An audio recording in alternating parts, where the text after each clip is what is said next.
Hey, what's up, Next Level crew? Welcome back to another episode of What's Your Next, the podcast where you come to learn a little bit more about business and franchising. I'm Dave, and I'm joined by Stacy Risa. We're your lifestyle and franchise matchmakers, and today we have a cool episode. We're going to be talking about why some people, when they get into franchising, just skip right into or dive right into multi-unit franchising right from the beginning. Welcome to What's Your Next. This is the go-to podcast for aspiring business owners who want to get to the next level, escape the rat race, and give their middle finger to the corporate 9-to-5. If you want financial freedom, work-life balance, and the business of your dreams, you're in the right place. Dave and Stacy Risa, husband-wife franchising duo, openly share their successes, failures, and lessons learned in franchising, business ownership, and working with your spouse.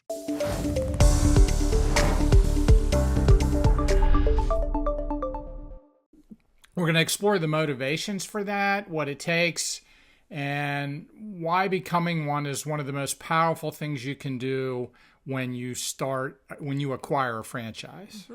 Yeah. All right. So let's start with a question. Why do people leave corporate America for franchising? Yeah. All you have to do is look at the headlines today. We talk to so many candidates, and it's always the same message, but for different reasons. We're hearing about layoffs, burnout, impending layoffs. People know it's coming, and so they're looking at the options. But honestly, Dave, I think it's the things between the lines.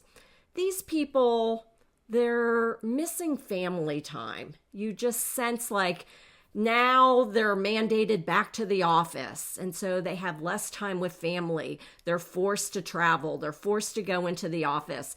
And there's this sense of, if I'm going to work this hard, why not do it for myself instead of somebody else? So I think what they're ultimately looking for is something that gives them more control, more freedom, and more impact on their life. Oh, absolutely. I'm hearing, obviously, the exact same things, and the layoffs themselves are coming fast and furious and probably even going to get more aggressive as the year goes on.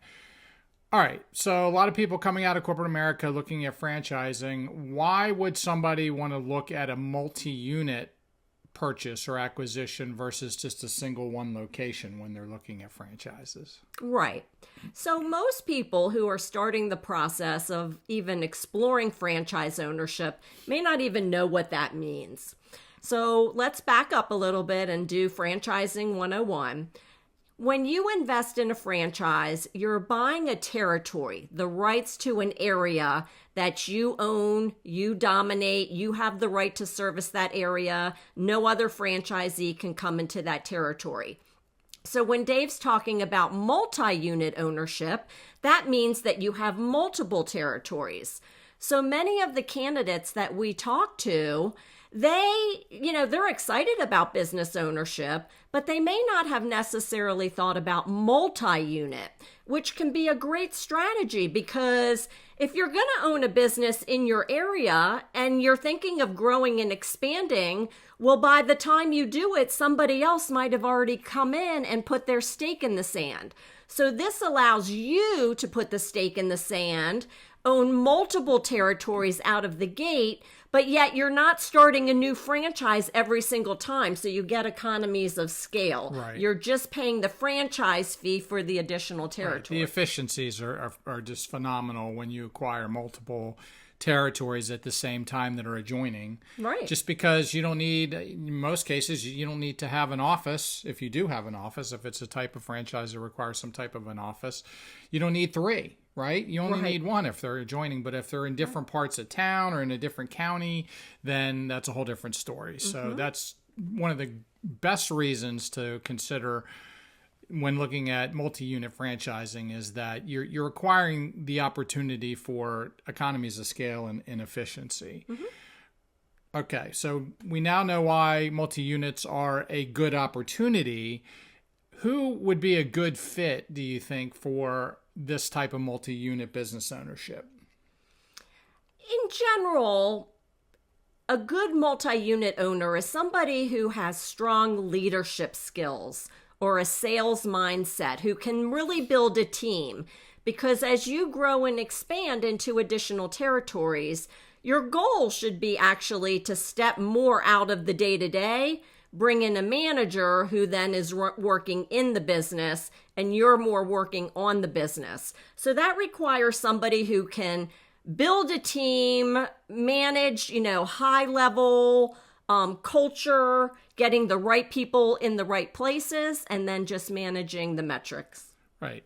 So again, coming back to, the candidate themselves, I mean, what type, is there a specific type of attribute they need to bring to the table to be a multi-unit franchise owner? I have found that people who have come from corporate America, the big corporate companies, right? And these people have been in VP, director level types of positions. They know how to work within a team. They know how to build a team. They know how to get the work funneling through to get it done. They also know how to grow and scale. We also work with a lot of salespeople, whether that's B2B sales or sales managers, sales development reps. They're great because they know how to drive revenue.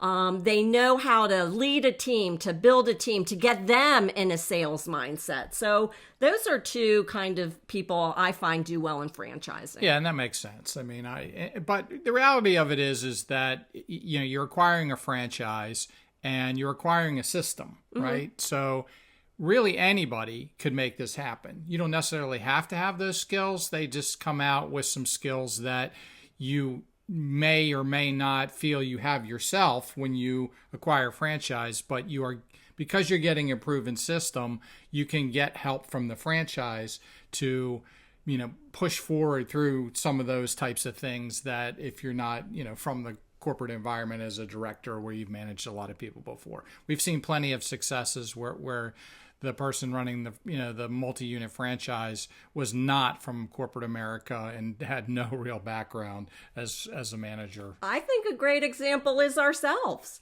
So we came out of the gate and purchased a 10-pack, because we came in with an empire builder mindset.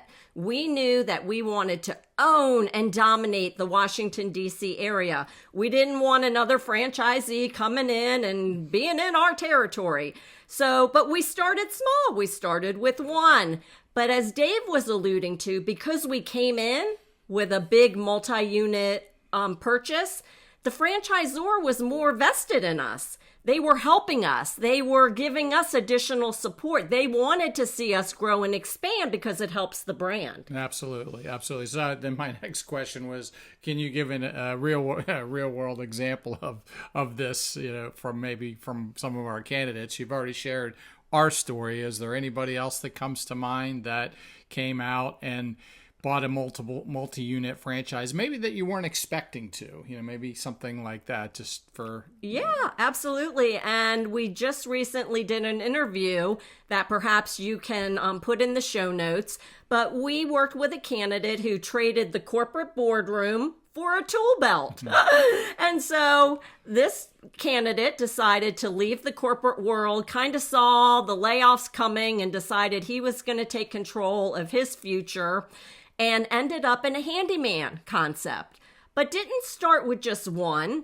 He decided to go for a 3-pack. And so he started small. He started working more in the business because he didn't have experience in this industry. He wanted to learn it and understand it. And then as he grew to 2 units, he was kind of stepping away. He put a manager in place. And now he has three wonderful territories that continue to grow and scale. And so, as you alluded to earlier, he has those economies of scale. He has the systems in place. He has the team, and now he's working on the business, not in the business. And so I think the greatest message that I got from that when I was catching up with him is he said, "I'm so glad I did this. 1 unit would have kept me busy, but 3 units gave me freedom." And that's a fact. And that is a fact. In most cases, when you acquire a franchise, and there's so many different types of franchises out there, one unit is not an income replacement in all cases, depending on the type of franchise. You really need to be looking at multiple units anyway if you're going to use it as a lifestyle / income replacement for some higher level of income that you've been used to from a previous career or something like that. So interesting topic.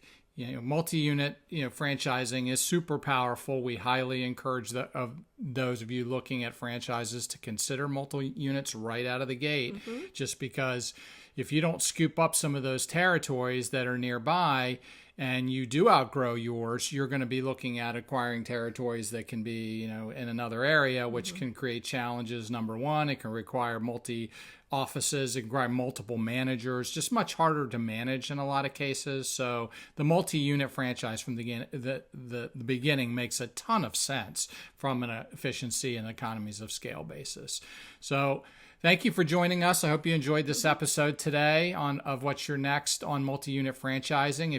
If you like our content, click on the buttons below, like, subscribe. We really appreciate it. It really does help us in the algorithms. And we hope you'll join us for another episode of What's Your Next.